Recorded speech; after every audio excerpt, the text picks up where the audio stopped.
What's up, everyone? Thank you for checking out this episode of Raised a Geek. This week, Don and I are together in the city of Chicago for C2E2. It is the first time we are attempting to record together in person in the same place. Yep. So this one's going to be a little bit unpolished, but we wanted to get something out because we've been having fun the last 2 days at C2E2, and we wanted to give this a shot and see how that goes. But Don, my buddy Don, how we doing, man? Chris, what is up today, my friend? Do it in person. We are here in person, as Chris said.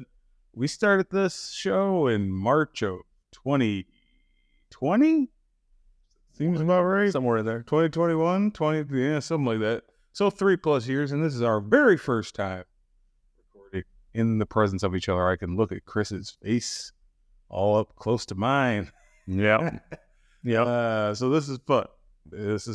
I'm doing okay, man. Yeah, we've been having some fun this weekend. Had a little dudes weekend, taking in C2E2 in the city of Chicago. You don't live here anymore. No, but you made the trip out here. So very much appreciative. We can enjoy this kind of stuff together. You're my friend who likes this kind of stuff like I do, so it's fun to do.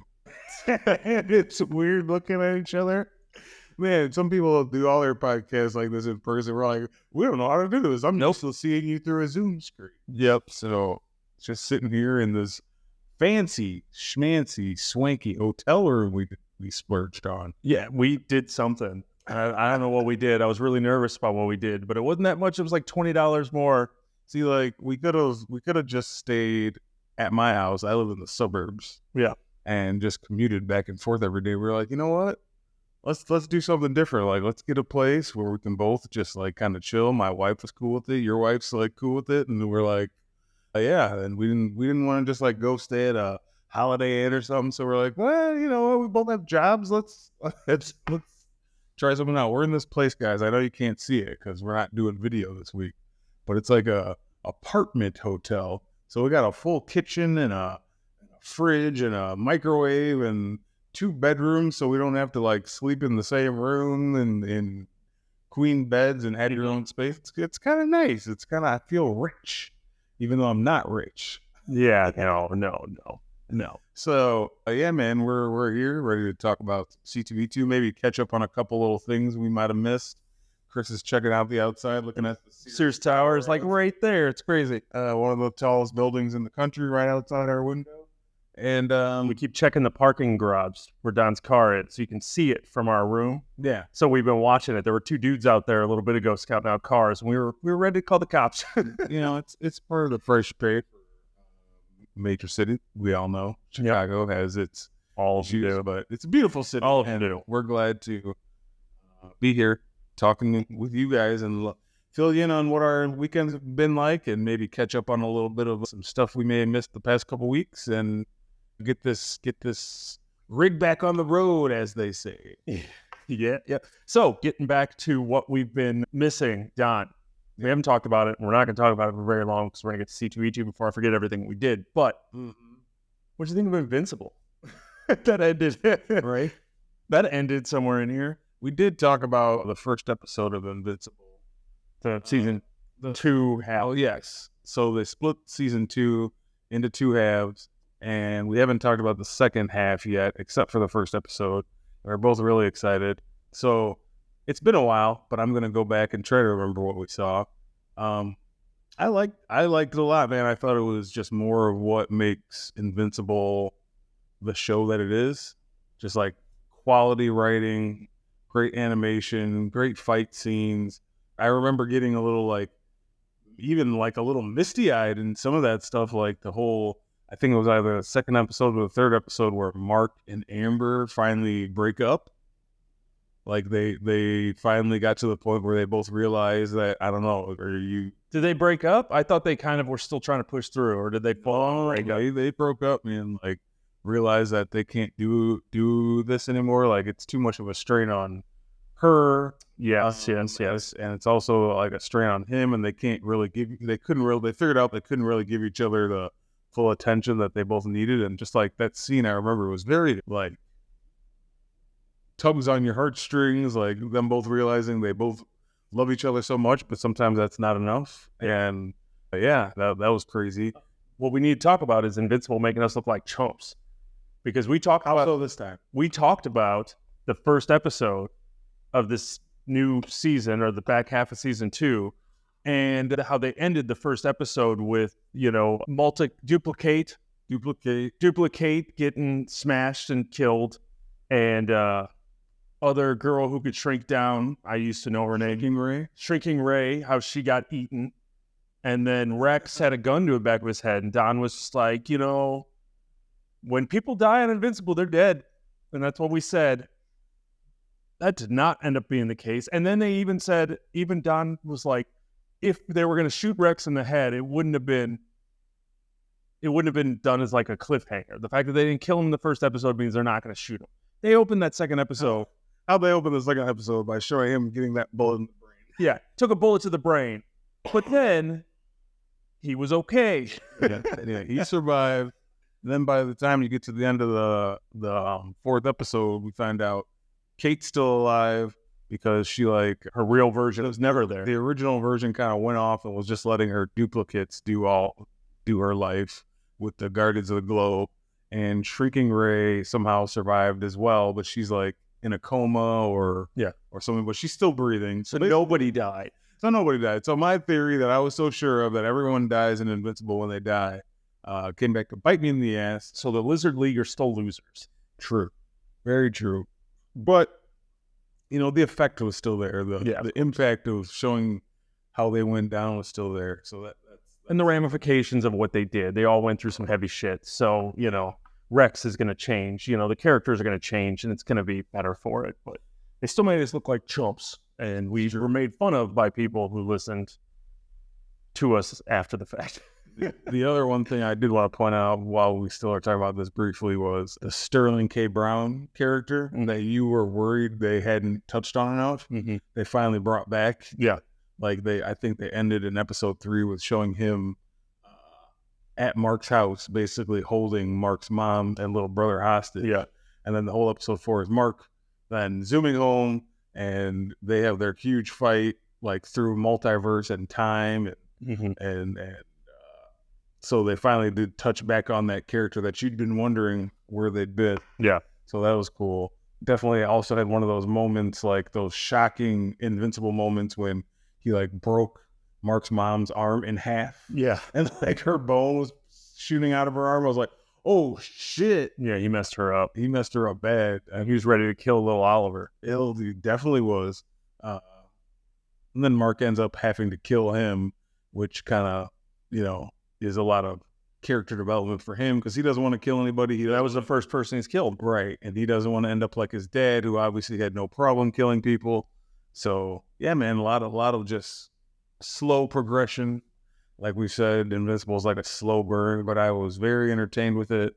I think the show kind of ended with Nolan in that prison with his people and them still holding him, and Alan getting there and being like, we need you back for the fight and everything. And I think the last thing they said in that episode was Nolan being like, do I actually miss my wife?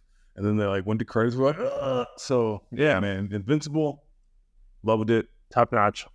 We didn't have a full episode on it, but needless to say, we both are still totally digging Invincible. And absolutely. Hopefully it comes back sooner than later. Absolutely, absolutely. The other thing that came out in the last week or so was we got a full trailer for Deadpool and Wolverine. Featuring Madonna. What? Oh, yeah. I mean, if you're going to have one MCU movie this year in 2024, this is the one to do. Yeah, and we've talked about how we appreciate the fact that they kind of slowed down on their releases, and yeah, this will be the only big film from them this whole calendar year of 2024. And it's probably going to make more money than all of 2023. That movie's going to make a ton of money. Yeah. How could it not? I mean, Deadpool 3 alone would have made money, but you throw Wolverine in there, let alone played by Hugh Jackman, and everybody knows they're like buddies in real life, so like the chemistry is already just built in. Yeah. And I'm not one who's in the crowd of I've seen people out there being upset that they're messing up the legacy of Logan. That should have been his final. You know what? Just let them have fun. Right. They want to have fun with this. They want to make a movie together. They always kind of did. It didn't work out. before. So Mhm. the fact that they can do this now, and I don't know, just speaking on the trailer alone, it looks fun. I know it's hard to say from trailers how things are really going to be, but Right. it just looked like it's going to have a lot of cool action, a lot of fun story, incorporating some of the multiverse and the TVA like we talked about. They give you that little stinger at the end of them jumping through what looks to be like a Doctor Strange style portal or a Wong portal. Who's opening that portal? Where are they going? Are they gonna drop them in the middle of the end of Endgame or something? You know, who knows what the hell? Who knows, man? But it's just gonna be fun.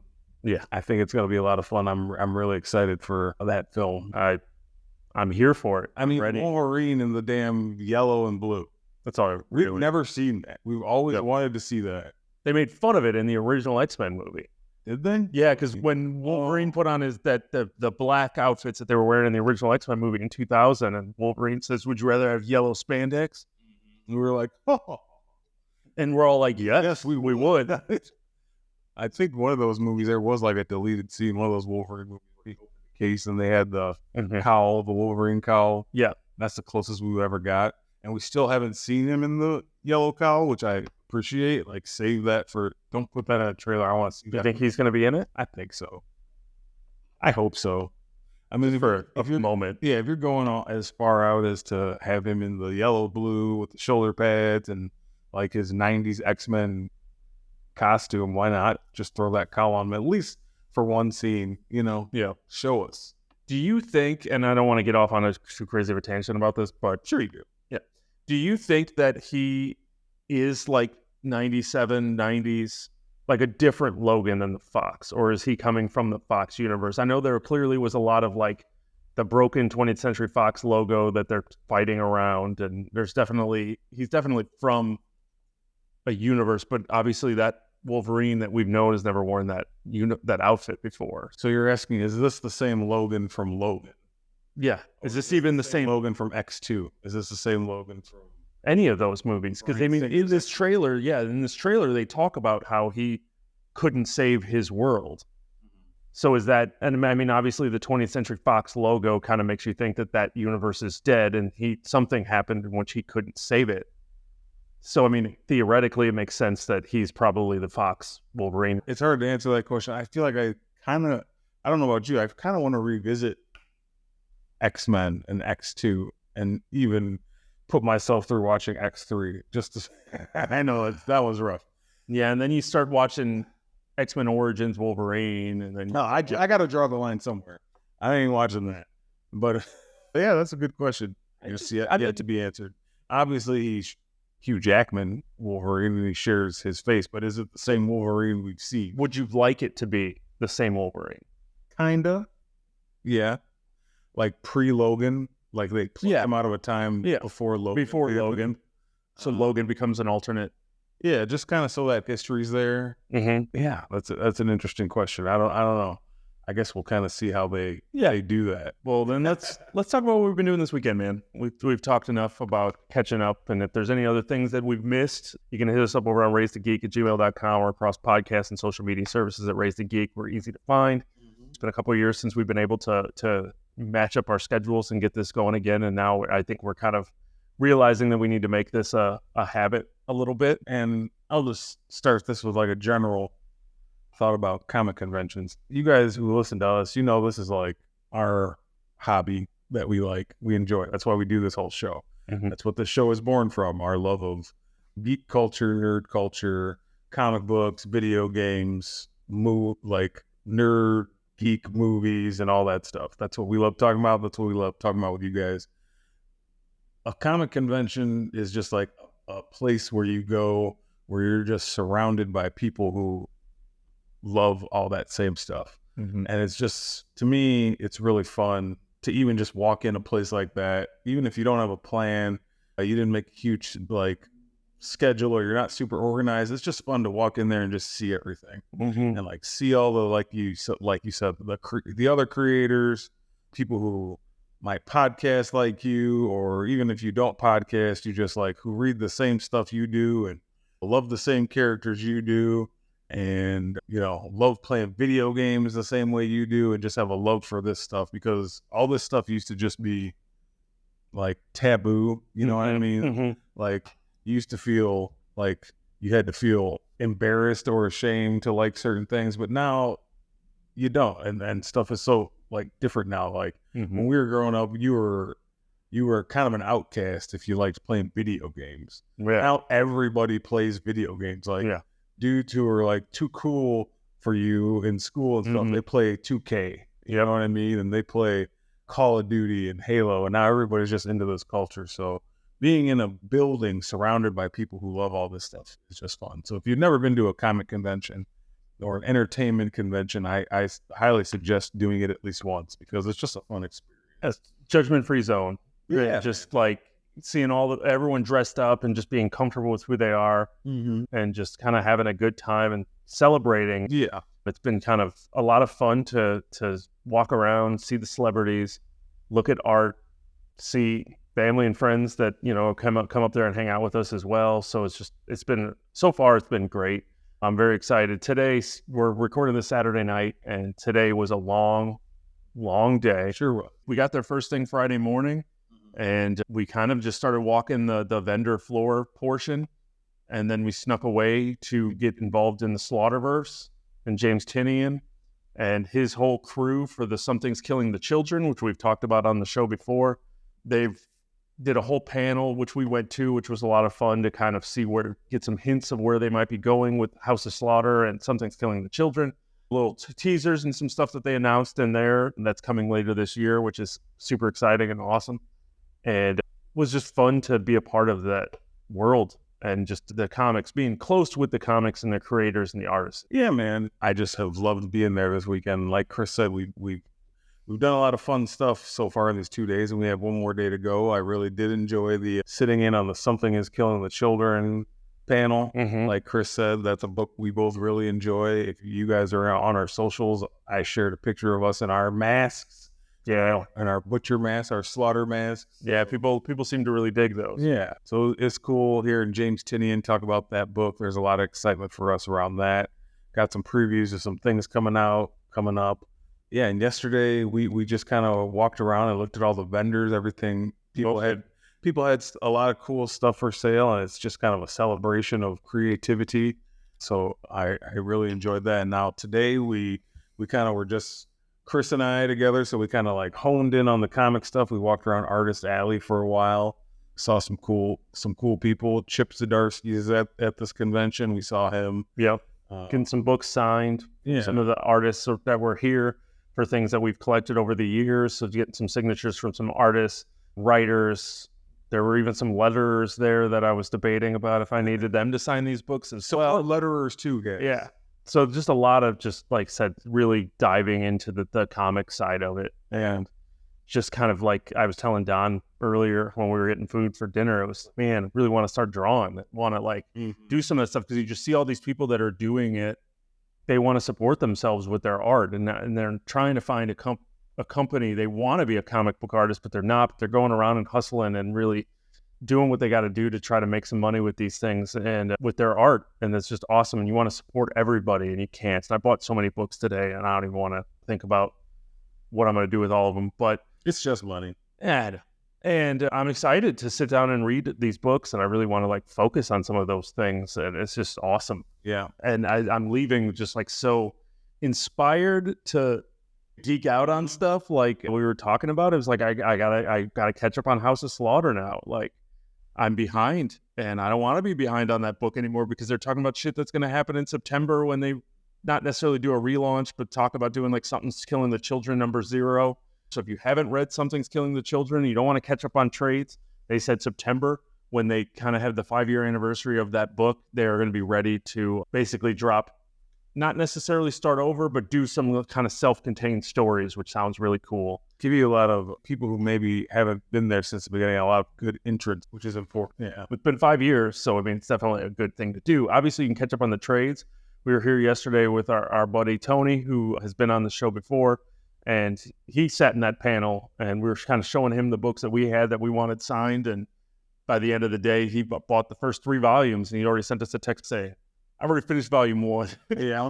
It's an awesome series. If you're not reading Something's Killing the Children, it's one of the most original just fun things, and get on board before it becomes a TV show somewhere and it gets ruined. Because we know it will. Because you all know it will. I think the Mike Flanagan was originally attached to it, but I think Since he left Netflix. Right. Now it's like people who make Dark.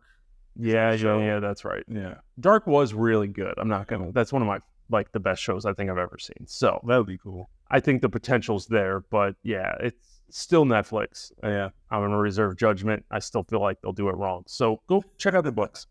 One thing I did want to touch on is how we started our day today, Saturday. First thing we did.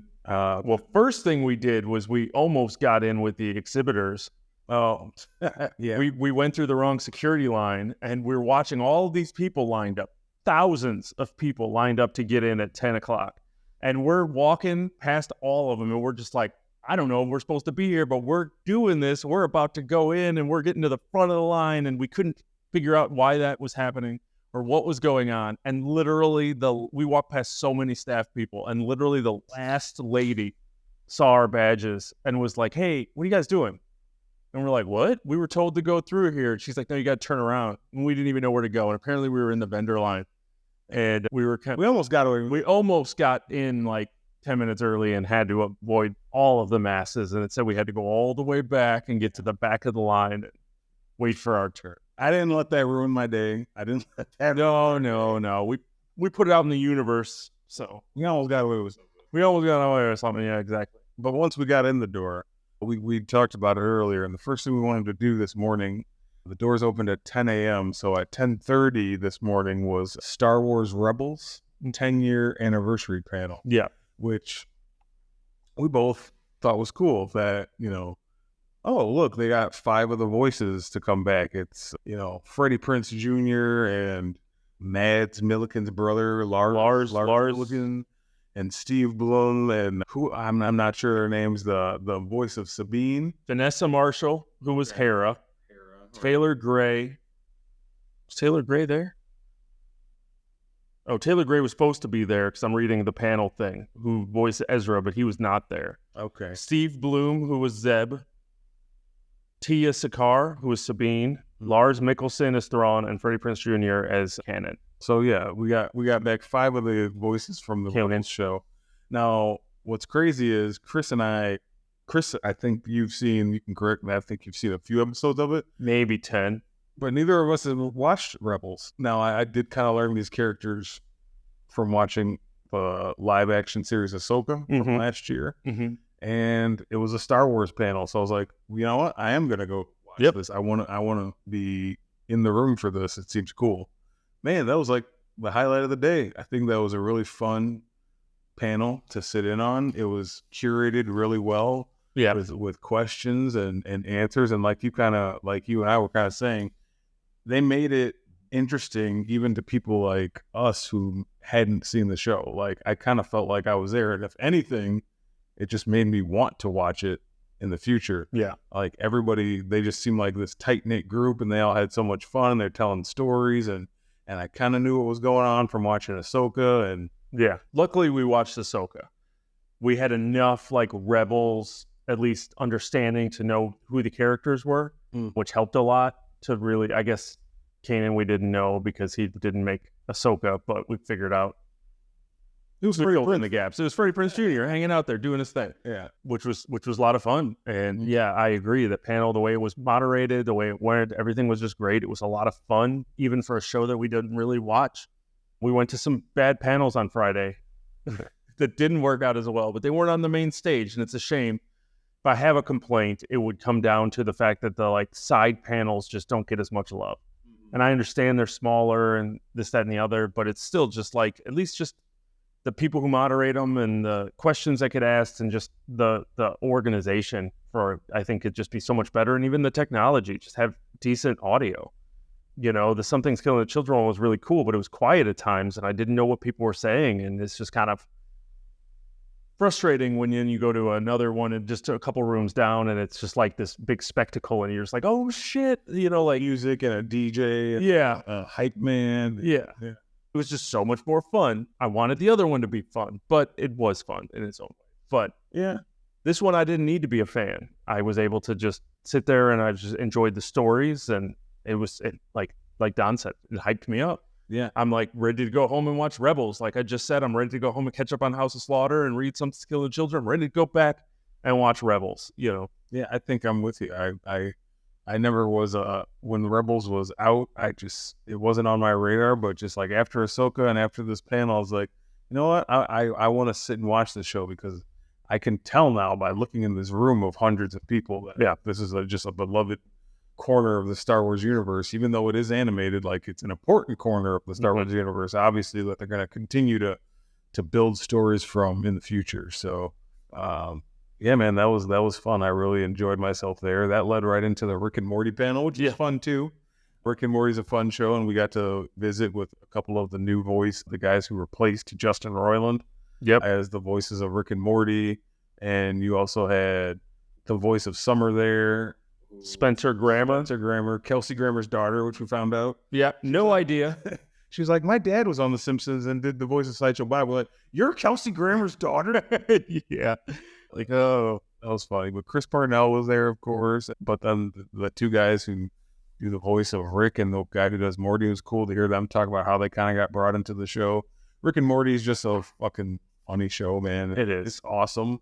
Like sometimes, even when it's not funny, it's epic. Yeah. Like it's just an epic Adult Swim show that I feel like, gets a lot of love, but it's still somehow underrated. Yeah. So I definitely still need to catch up on a few of the last season, but it was fun to hear them. I wanted the guy who plays Rick to do the voice more. Yeah. It seemed like he didn't want to. He dragged his feet. He didn't really do it until the end. They were joking about the idea of them going to a Shakespeare planet.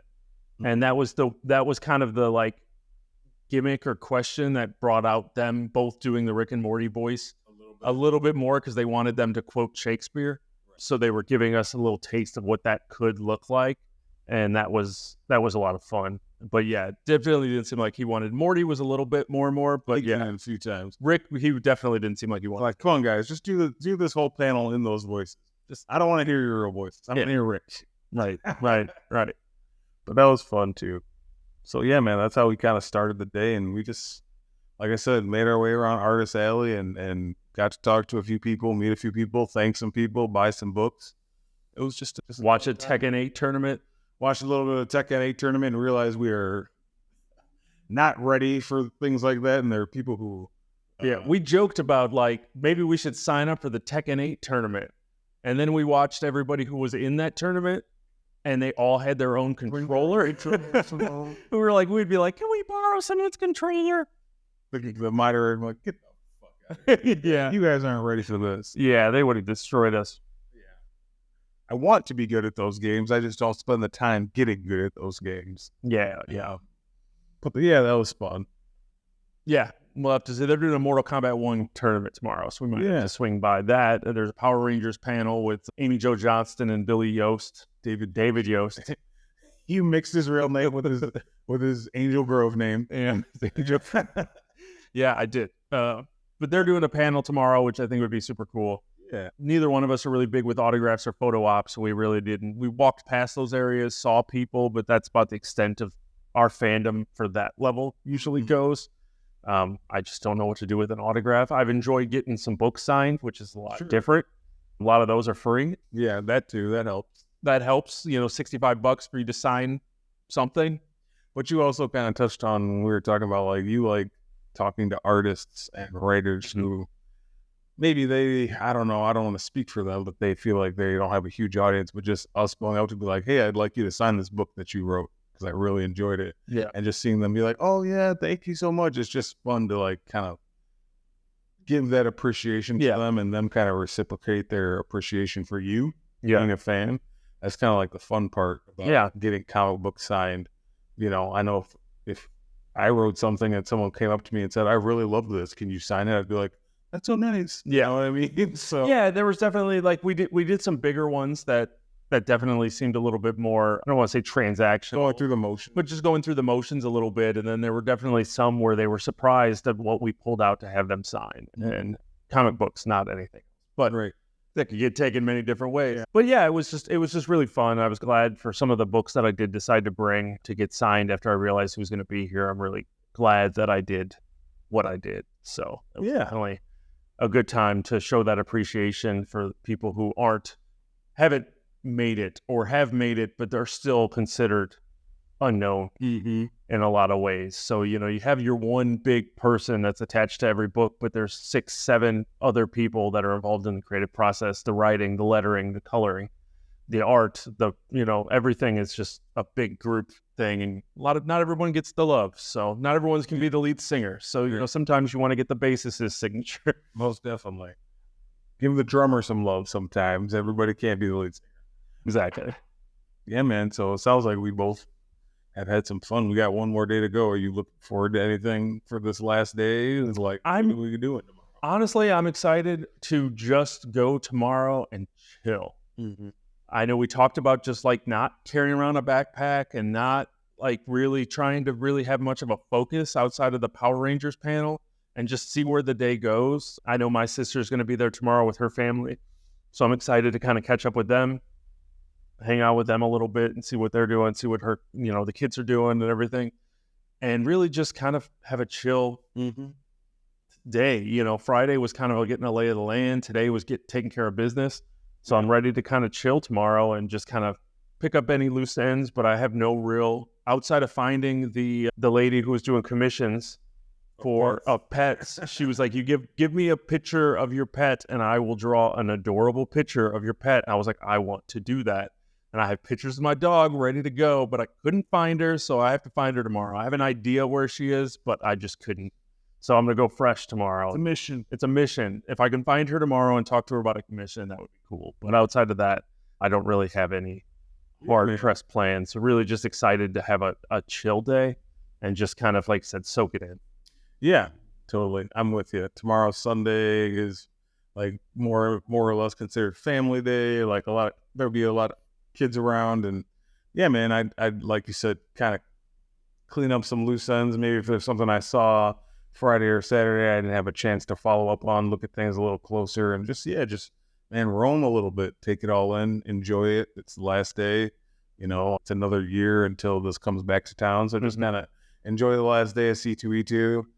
Just kind of celebrate our geekdom for one more day. It'll be fun. So I've definitely had a great time. And like I said, I highly suggest you guys, if you have a chance to go to something like this, if it's not in your city and you don't have to travel far, it's highly recommended. It's a lot of fun for this kind of hobby we seem to all enjoy. If you're listening to this, you must like the same kind of stuff. So it's all so much far reaching. Like comic book conventions used to just be comic books. Now there's so many different levels. Like I said, there's a video game section and there's so much anime influence across everything. And a lot of the merchandise and vendors are anime themed and have that style. And then you have your little comic corners and you just have kind of areas of just chilling, DJs and different games. I think they were doing a game of Werewolf with up to 75 people could show up and play a game of Werewolf tonight. And they were doing a Matrix screening yesterday. Like it's just movies and celebrities and just like I said, celebration, which is awesome. Yeah, man. So definitely get to one if you can. If not C2E2, there's ones all around. There's always one by you. Every city's got something. We're already talking about maybe checking out one in San Antonio in October. We're going to look into it. So. Yep. We'll see how it goes. Chris came to my neck of the woods. Maybe I'll have to go to his. Yeah. We'll see. So, yeah, man, I had a blast. Yeah. Awesome. Well, we're excited to that. I'm sure we will talk more about our weekend and this stuff as the dust settles. I think we're going to try to wrap this up just because we have no idea how this is even going to work. So we don't want to make it go too long or have you listen to nonsense if this ended up not being as smooth as we wanted it to be. But we want to thank everybody for sticking around and coming back to us. I know it's been a couple weeks since we've been able to get this with a lot of trips and a lot of just life happening. Gets in the way sometimes and you just aren't able to narrow it down. Sometimes it's just because of sports. It's like riding a bike, though. We're back on the bike. Back on the bike, back on the Star Wars Rebels, and try to figure out how we can bring some of that content to us. Let us know if there's any of that content you would like us to watch or talk about or things that you want to watch with us. Let us know. Once again, as I said earlier, raisethegeek@gmail.com. Let us know. Drop us a line. Let us know where you're writing in from. And if you went to C2E2, let us know some of your stories, what you thought of the convention. Were you at some of the panels that we were? What did you think about some of them? And if you and if you ran into us on Sunday. Sure. But we're on social media, Raise the Geek, as well as the email that I just previously mentioned. But I think, and I'm going to see if I can do this without messing it up and without having a script in front of me, but I think that's going to do it for us this week. So for Raise the Geek, I'm Chris. And I'm Don. And thanks for checking out the show. Where geek is all we speak.